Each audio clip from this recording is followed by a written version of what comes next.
Good morning, class 7th. Students, we are on chapter number 6, Natural Vegetation and Wildlife, and in this class we'll cover a whole chapter number 6. So let's start with the last topic, which is grasslands. Grasslands means घास के जिन्हें हम स्थल बोलते हैं. तो grassland को mainly दो पार्ट्स में डिवाइड किया गया है. First is tropical grassland and the second one is temperate grassland. So अगर हम डिटेल की बात करें तो the detail is on page number 141. Up to 30% of the earth land is covered by grassland. मतलब ऐसा नहीं है कि सिर्फ और सिर्फ थोड़े से परसेंट पर, मतलब लैंड सरफेस एरिया के 30% पर ग्रासलैंड्स है. अब ग्रासलैंड्स को टू पार्ट्स में डिवाइड किया, tropical grassland and temperate grassland. Tropical grassland की अगर बात करें तो these grassland are found on either side of the equatorial zone extending up to tropics.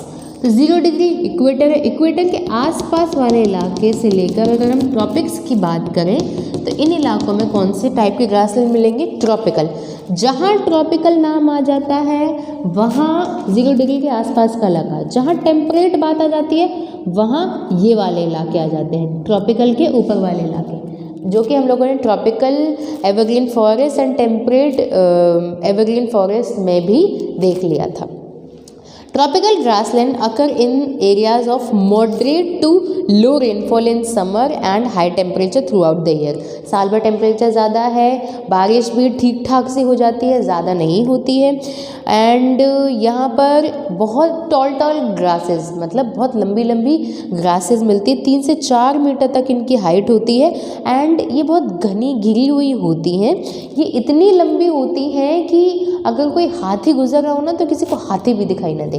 तो इसी वजह से इन ग्रासलैंड को किस नाम से जाना जाता है? एलिफेंट ग्रास के नाम से भी जाना जाता है. And they are commonly known as savanna grasslands in East Africa. अगर हम ईस्ट अफ्रीका की बात करें तो यहाँ पर इस साइड में सवाना ग्रासलैंड के नाम से ये जाने जाते हैं.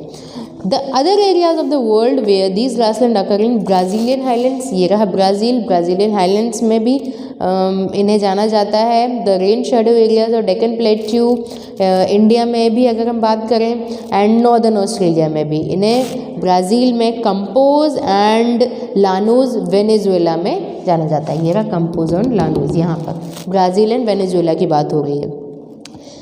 The famous Serengeti plains that शांको हैड सीन इन. अब वो जो शुरुआत के जो एग्जांपल्स हम लोगों ने लीव कर दिए थे उसका एग्जांपल यहाँ पर इंक्लूड किया जा रहा है, तो हम लोग इसको डिस्कस नहीं करेंगे. हम लोग डायरेक्टली आ जाएंगे हमारे 4th लाइन पर. These areas are famous as game country, popular for wild life safaris. अब वाइल्ड लाइफ सफारी, जंगलों में जाके घूमना फिरना सबको पसंद है. तो वाइल्ड लाइफ सफारीज में ये जो नज़ारे होते हैं ना, बड़े बड़े टॉल ग्लासेस, उसमें से एनिमल्स क्रॉस हो रहे हैं, तो ये वाइल्ड लाइफ सफारीज के लिए बहुत ज़्यादा फेमस है. The region abundant in herbivores like zebra, giraffe, deer like the giant gazelle, wild buffaloes that graze on the grasslands. Carnivores, यहाँ पर सभी टाइप्स के एनिमल्स के नाम दिए गए हैं. जैसे हर्बीवोरस में दे दिया, कार्निवोरस में अफ्रीकन लायंस, लियोपार्ड, चीता, फीड ऑन देम. मतलब सब एक दूसरे पर इंटरडिपेंडेंट हैं इन टाइप के ग्रासलैंड्स में. The famous African elephants, the largest mammals on the earth, and double horned rhinoceros are found in these regions. Scavengers like hyena and vulture, जो मीट को खाते हैं, जो स्कल्स को खाते हैं, उस टाइप के एनिमल्स हाइना एंड वल्चर्स भी यहाँ पर मिलते हैं. The areas were prized by hunters as game country because this rich wild life. यहाँ पर टॉल ग्रासेस हैं, टेम्परेचर ज़्यादा है, पर यहाँ पर एनिमल्स, वाइल्ड लाइफ की कमी देखने को नहीं मिलती है. इन एरियाज़ में क्योंकि लोग घूमने आते हैं तो लोग शिकार भी कर सकते हैं, तो इस वजह से इन एरियाज़ को प्रोटेक्टेड किया गया है by the government of those countries. And hunting is strictly prohibited. Hunting आप नहीं कर सकते. A wild life safari in these areas is a real treat for the eyes. Watch out for some on the television. हम लोग television में ऐसी safaris देखने को मिल जाती है। जीप में लोग ट्रैवल कर रहे हैं, जीप रुक जाती है एंड जो लोग होते हैं उनसे बोला जाता है कि आप बिल्कुल आवाज़ नहीं करेंगे, क्योंकि ये जो घर है, वाइल्ड लाइफ जो घर है वो एनिमल्स का है, न कि हमारा है। हम उनके घर में आए तो हमें उनके अकॉर्डिंग चलना पड़ेगा। तो कई लोगों ने वाइल्ड लाइफ सफारी भी की होगी। नाउ ट्रॉपिकल ग्रासलैंड्स हो चुके हैं, अब हम लोग टेम्परेट ग्रासलैंड की तरफ बढ़ेंगे। Temperate grasslands are found in the interior parts of the continent in cool temperate regions. अब टेम्परेट ग्रासलैंड हमें अंदर मिलेंगे, इनके अंदर मिलेंगे, और यहाँ पर टेम्परेचर क्या है, कूल है। These areas have not summers but very cold winters. गर्मियाँ यहाँ होती नहीं है, क्योंकि गर्मियाँ यहाँ थी, ट्रॉपिकल रीजन्स में गर्मियाँ थी। टेम्परेट रीजन जैसे ऊंचाई पर जाते जाते टेम्परेचर कम होता जाता है, यहाँ गर्मियाँ नहीं है बट बहुत ज़्यादा ठंड है। Grass here is short and nutritious. घास लंबी नहीं है, जिस तरीके से ट्रॉपिकल ग्रास बहुत लंबी थी, इस वजह से एलिफेंट ही नहीं दिख रहे, जबकि यहाँ पर ग्रास जो है वो ज़्यादा लंबी नहीं है बट न्यूट्रिशियस है। Nutritious wheat, maize, oats etc. belonging to the grass family are widely cultivated in these areas. अब यहाँ की घास जो है वो सिर्फ देखने के लिए नहीं है, ये कल्टिवेशन के लिए यूज़ में आती है। जैसे हमारी जो ग्रास लैंड है हमने उसको किन में कन्वर्ट कर दिया है, कल्टिवेशन में। जैसे हम लोग वीट्स उगा रहे हैं, हम लोग मेज़ ओट्स उगा रहे हैं, मतलब सिर्फ देखने के लिए नहीं है, ये चीज़ें कल्टिवेट हो रही हैं। ये जो ग्रास हैं वो काम की हैं। They are therefore referred to as granaries of the world, मतलब भंडार गृह जिसे हम बोलेंगे, ये लोगों का पेट भरने के काम आती है। इनसे हम लोग ये जो एरियाज़ हैं यहाँ पर जो भी कल्टिवेट हो रहा है उससे लोगों का पेट भर रहा है। तो हम यहाँ क्या बोलेंगे, टेम्परेट ग्रासलैंड को ग्रेनरीज ऑफ द वर्ल्ड, भंडार गृह, दुनिया विश्व का भंडार गृह। The temperate grassland have specific names. अब इनके अलग अलग जगह पे अलग अलग नाम है। जैसे नॉर्थ अमेरिका में प्रेरीज, साउथ अमेरिका में pampas and steppes in USA, velds in South Africa and downs in Australia. तो टेम्परेट ग्रासलैंड के नाम अलग अलग जगह हैं, prairies, pampas, velds and downs, steppes. तो अगर मैं पूछूं क्वेश्चन कि साउथ अमेरिका में आपको टेम्परेट टाइप ऑफ ग्रासलैंड के नाम बताने हैं तो वो क्या होगा, पम्पास। नॉर्थ अमेरिका में prairies, PP, prairies, Pampas. You have to learn all these names with the country, or we can say that with the name of that continent. Great herds of bison once roamed the North America Sea of Grass, but early settlers killed enormous number of them for food and sport. Now it is a protected species. Wild buffaloes and antelopes once abounded in these grasslands. Prairies, dog and some other burrowing animals also are found here. यहाँ पर भी species की जान को बड़ा खतरा है, लोग इन्हें मारने के लिए उतारू होते हैं, बट फिर भी अब इन्हें प्रोटेक्ट किया जा रहा है एंड इन्हें बाहर से भी मंगवाया, मतलब बोरो किया जाता है। Presently rearing of cattle and sheep has greatly replaced the original wildlife. तो temperate grassland and tropical grassland को एक बार रफली देखते हैं, इंपॉर्टेंट इनके पॉइंट्स। ट्रॉपिकल ग्रासलैंड को एलिफेंट ग्रासलैंड बोलते हैं क्योंकि यहाँ पर घास बहुत ज़्यादा ऊंची होती है। टेम्परेट ग्रासलैंड की घास इतनी ऊंची नहीं होती, जबकि वो काम की होती है क्योंकि हम लोग उसमें कल्टिवेट कर रहे हैं। Because of this temperate grassland को ग्रेनरीज ऑफ द वर्ल्ड भी कहा जाता है।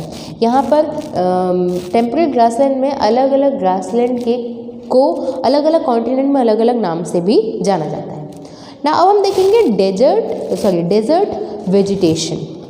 डेजर्ट वेजिटेशन मतलब थॉर्नी बुशेस, कांटेदार पेड़ होंगे हमारे, बहुत ज़्यादा पेड़ नहीं देखने को मिलेंगे दूर दूर तक, एंड सूखी ज़मीन होगी, टेम्परेचर ज़्यादा होगा, वही कॉमन सी बात है। Thorny bushes are found in arid and semi arid areas of the earth. Thorny मतलब कांटेदार पेड़। Xerophytic plants adapt to the desert. In the tropical desert rainfall is very scanty, heat is scorching.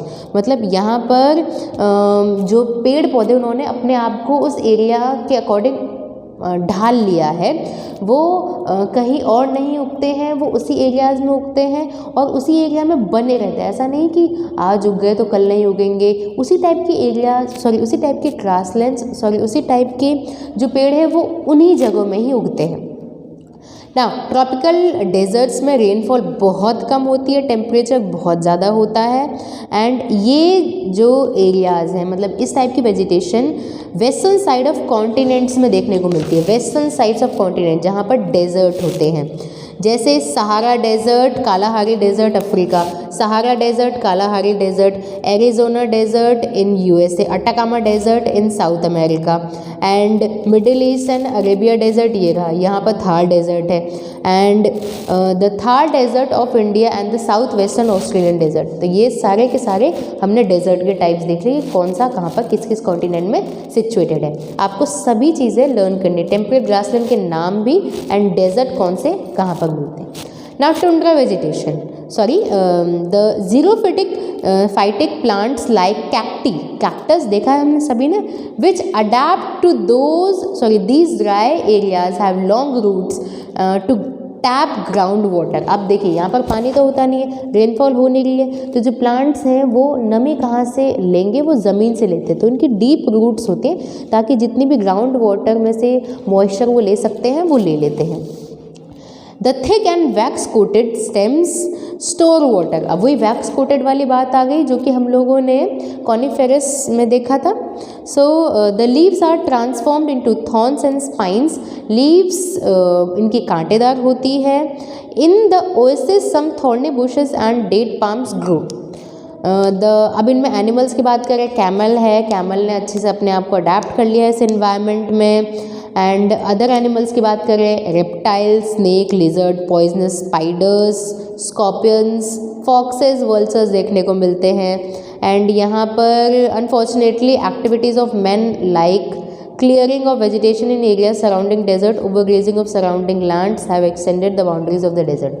अब जो लोग हैं वो desert के इलाके में रहते हैं, तो उसके आसपास के इलाके मतलब एक तरीके से डेजर्ट ना बढ़ता जा रहा है। क्यों? क्योंकि इंसान ऐसे काम कर रहे हैं।